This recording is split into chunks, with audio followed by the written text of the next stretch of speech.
Assalamualaikum guys. Ini hari Pak Murad nak buat sambal jogging. Sambal jogging yang dah dicambah tu.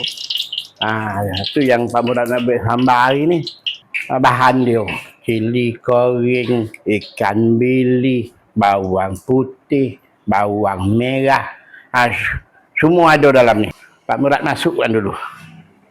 Bismillah. Kaya dia minyak itu keluarkan koring barulah Pak Murad masukkan jogging. Ni Pak Murad nak masukkan sos tiram pula. Sos tiram dia dah nak patah minyak dia buatlah sos tiramnya. Lepas tu kan Pak Murad buh kicap sotong pula. Kicap sotong.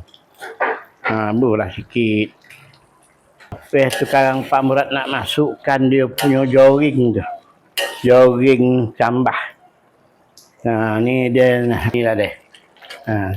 Pak Murad masukkan kemilih yang dah digoreng. Dalam tu tadi tu yang di blender dia ada kemilih, tapi ni tambah lagi kemilih yang dah digoreng. Lepas tu Pak Murad nak masukkan dia punya bawang. Bawang pun ada tadi ni.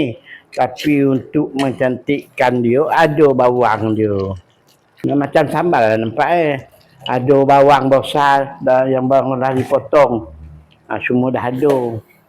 Ini sambal tak ada bawang.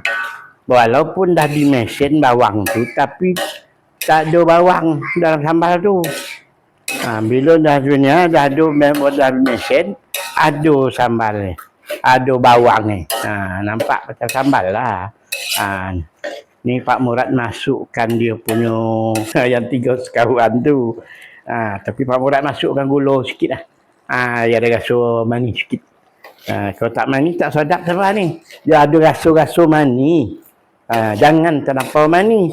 Bila terlampau manis pun tak sedap.